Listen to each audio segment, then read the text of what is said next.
أعوذ بالله من الشيطان الرجيم. بسم الله الرحمن الرحیم. اللہ تبارک و تعالی فرماتے ہیں الحج اشہر معلومات، حج کے متعین مہینے ہیں. فمن فرض فیہن الحج،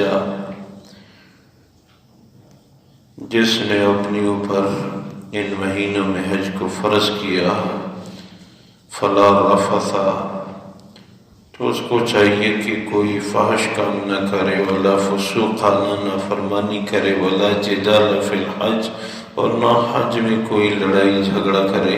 وما تفعلوا من خیر یعلمہ اللہ، اور جو کام تم اچھائی کے کرتے ہو اللہ تبارک و تعالیٰ ان کو جانتے ہیں.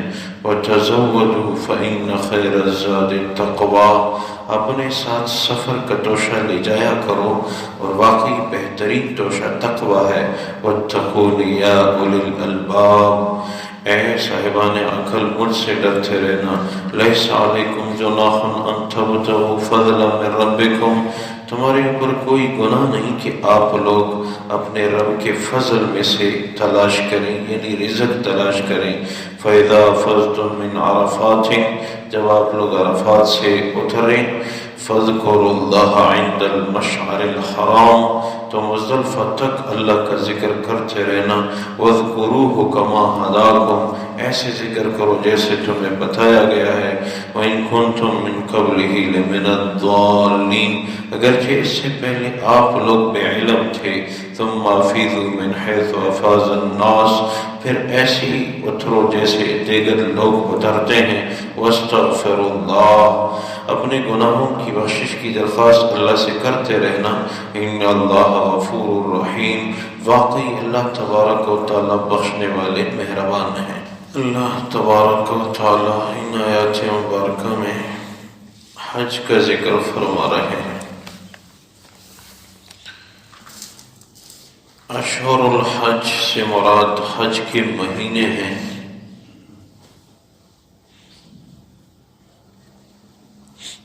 شوال، ذی قعدہ اور ذی الحجہ کے 10 دن، ان کو اشہر الحج کہا جاتا ہے، کیونکہ جس نے یکم شوال کو بھی حرام باندھ کے عمرہ کیا اور وہاں ہی مقیم رہا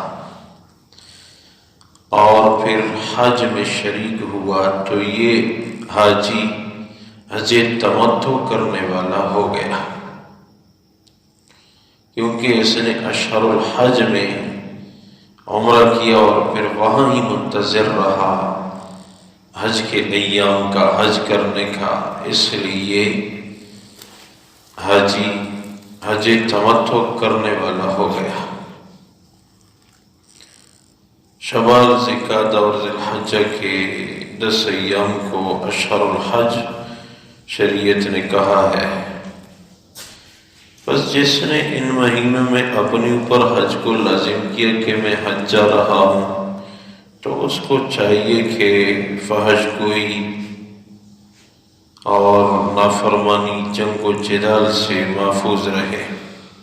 ویسے بھی یہ بڑے جرائم ہیں، اور پھر حج جیسے مقدس عمل کے دوران فحاشی اور نافرمانی یا جھگڑا کرنا یہ بہت بری بات ہے. عبداللہ بن عباس رضی اللہ تعالیٰ عنہ فرماتے ہیں کہ یمن کے لوگ یمن سے سفر کے لیے نکل جاتے تھے کہ ہم حج کرنے جا رہے ہیں. لوگ ان کو کہتے تھے اپنے ساتھ کوئی توشہ، کوئی زاد راہ، کوئی خوراک ساتھ اٹھا کے جاؤ.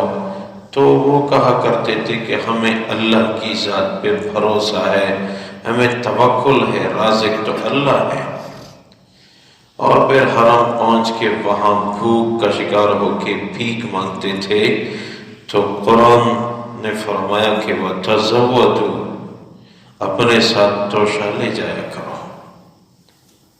توکل کا مطلب یہ نہیں کہ اسباب ترک کر دیے جائیں، توکل کا معنی ہے اسباب اختیار کر کے نتیجہ اللہ کے حوالے سمجھنا، یہ توکل کی تعریف ہے۔ اسباب پورے کر کے نتیجہ اللہ کے حوالے کرنا، یہ توکل ہے۔ اور ساتھ یہ بھی ارشاد فرمایا کہ لیس علیکم جناح ان تبتغوا فضلا من ربکم، تمہارے اوپر کوئی گناہ نہیں اگر سفر حج میں کسی نے اللہ کے رزق میں سے تلاش کیا۔ معلوم ہوا کہ سفر حج میں کسی کو ضرورت پڑی، خرچہ کم ہو گیا تو وہاں کام کاج بھی کر سکتا ہے، کوئی چیز خرید لی پھر بیچ دی، کمائی ہوئی، یہ کر سکتا ہے۔ اس مقصد سے جائے گا نہیں، مقصد ہوگا حج، اور ضمناً اپنی ضرورت کی خاطر تجارت یا کام کاج یہ کر سکتا ہے۔ مقصد حج ہوگا اور یہ کام کاج یا تجارت یہ ضرورت سمجھ کے کر سکتا ہے، اس میں کوئی گناہ نہیں، قرآن کی اس آیت نے اجازت دی ہے۔ اور پھر زمانے جاہلیت میں لوگ مزدلفہ میں وقوف کرتے تھے، اسلام نے حکم فرمایا کہ نہیں، وقوف کے لیے عرفات ہے، عرفات میں 9 ذی الحجہ کو وقوف ہوگا، وہاں دعائیں ہوں گی، پھر مختصر وقوف صبح کی نماز کے وقت وہ مزدلفہ میں بھی ثابت ہے۔ تو لوگ عرفات میں وقوف نہیں کرتے تھے زمانے جاہلیت میں، یہ اسلام نے یہ راستہ بتایا۔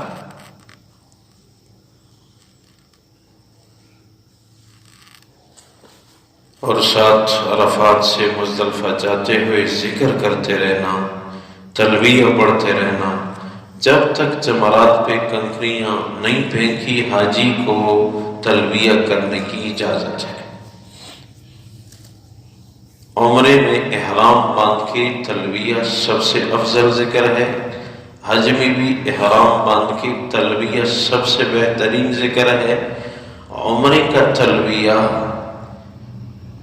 مطاف پہنچ کر طواف شروع کرتے وقت تلبیہ کا سلسلہ ختم ہو گیا، اور حج میں تلبیہ مزدلفہ سے جمرات پہ پہنچ کے جب کنکریاں پھینکنے کا ارادہ کیا تو بس تلبیہ کا سلسلہ منقطع ہو گیا۔ اور حدیث میں ہے کہ جب حاجی جا رہا ہوتا ہے تو دائیں بائیں درخت، پہاڑ، پتھر، جب یہ تلبیہ پڑھ رہا ہے لبیک اللہم لبیک لبیک لا شریک لک لبیک ان الحمد والنعمت لک والملک لا شریک لک، تو جب یہ حاجی تلبیہ پڑھ رہا ہے تو دائیں بائیں جتنے درخت، پہاڑ، چٹانیں، پتھر، یہ سب قیامت میں گواہی دے گی، اللہ ہم سن رہے تھے کہ یہ آپ کو ایک ماننے کا اقرار کر رہا تھا اور اونچی آواز سے بول رہا تھا۔ اور ایک حدیث میں حضور نے ارشاد فرمایا کہ جب حاجی تلبیہ پڑھ رہا ہوتا ہے تو دائیں بائیں کہ زمین کا خطہ، درخت، سرسبز و شاداب پودے، یہ بھی ساتھ ساتھ تلبیہ پڑھتے رہتے ہیں، لیکن ہمیں سماعت کی قوت حاصل نہیں ہے۔ ارد گرد کی چیزیں بھی ساتھ تلبیہ پڑھتے ہیں، لیکن ہمیں ان کی قوت سماع حاصل نہیں ہے۔ اور ساتھ تجارت کا جواز بھی دیا کہ مقصد حج کا ہو اور بقدر ضرورت تجارت، کمائی کے لیے تجارت، مقصد تجارت نہ ہو، سفر کا مقصد تجارت نہ ہو، حج ہو تو ضمناً یہ بھی جائز ہے، لیکن مقصود حج ہو اور تجارت کے اپنے جو حدود ہیں ان کا بھی خیال رکھا جائے۔ حدیث میں ہے کہ تاجروں کو اضافی صدقات دینے چاہیے، تجارت میں جو کمی بیشی ہو تاکہ وہ دور ہو۔ عبدالحمید رحمہ اللہ تعالی علیہ ایک تابعی بزرگ گزرے ہیں، فرماتے ہیں کہ ہم ایک سفر پہ تھے، کچھ صحابہ کچھ تابعین اس سفر میں شریک تھے۔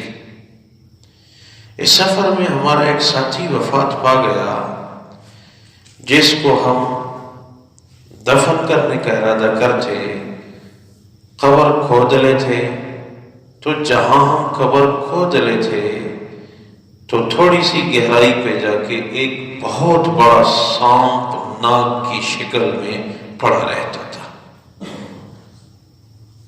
ہمارے ساتھ اس جماعت میں سب سے بڑے علم والے عبداللہ بن عباس رضی اللہ تعالیٰ عنہ ہوتے ہیں۔ فرماتے ہیں کہ ہم نے ایک جگہ قبر کھودی، بہت بڑا سانپ ناگ کی شکل میں پڑا ہوا، ہم ڈر گئے، ہم نے اس میں مٹی ڈال دی، ہم نے وہ جگہ چھوڑ دی۔ ہم نے دوسری جگہ قبر کھودی، اسی طرح بہت بڑا سانپ پڑا ہوا، ہم ڈر گئے، اس پہ بھی ہم نے مٹی ڈال دی، ہم نے وہ جگہ بھی چھوڑ دی۔ تیسری جگہ ہم نے قبر کھودی، اسی جگہ بھی وہی سانپ۔ ہم نے آپس میں مشورہ کیا، عبداللہ بن عباس رضی اللہ تعالیٰ عنہ پیچھے قافلے میں موجود ہیں، ان سے اس مسئلے کی تفہیم کی درخواست کی جائے۔ تو عبداللہ بن عباس رضی اللہ تعالیٰ عنہ نے فرمایا کہ اللہ کی قسم اگر 100 جگہ بھی قبر کھودو گے تو یہی سانپ نظر آئے گا، یہ اس آدمی کے کوئی گناہ کا عمل ہے، اس لیے بس قبر کھود کے سانپ کے اوپر ہی اس کو پھینک دینا اور اوپر سے مٹی ڈال دینا۔ فرماتے ہم نے ایسے ہی کیا۔ یہ بھی ارشاد فرمایا کہ جب آپ لوگ وطن واپس لوٹیں تو اس آدمی کے اہل و عیال سے پوچھ لینا کہ اس کا کوئی خاص گناہ تو نہیں تھا۔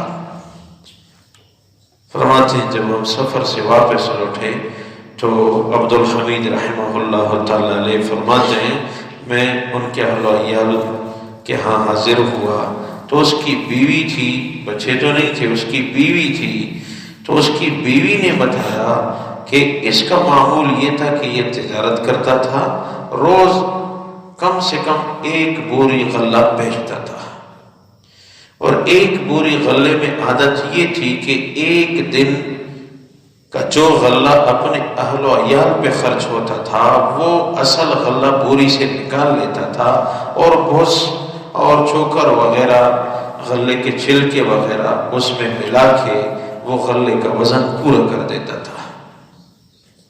ہمیں خیال ہے کہ یہ جو سفر میں آپ لوگوں کو اس کے عذاب کا انداز وہ نظر آیا، خیال ہے کہ اس عمل سے ہوا ہوگا۔ تو یہ بھی خیال رکھنا چاہیے، کبھی ایسے واقعات اللہ تبارک و تعالیٰ ظاہر فرما دیتے ہیں تاکہ اللہ کے بندوں کو خوف ہو اور اللہ کے خوف کو مد نظر رکھ کے تجارت کریں۔ اگر تاجر نیک ہو تو یہ رزق ہے، ان کا رزق پورے معاشرے میں پہنچ رہا ہے تو اس کی برکت پورے معاشرے میں ہوتی ہے۔ دوران تجارت نماز کا سب سے اولین خیال ہو، سب سے اولین۔ آج ایک ساتھی آیا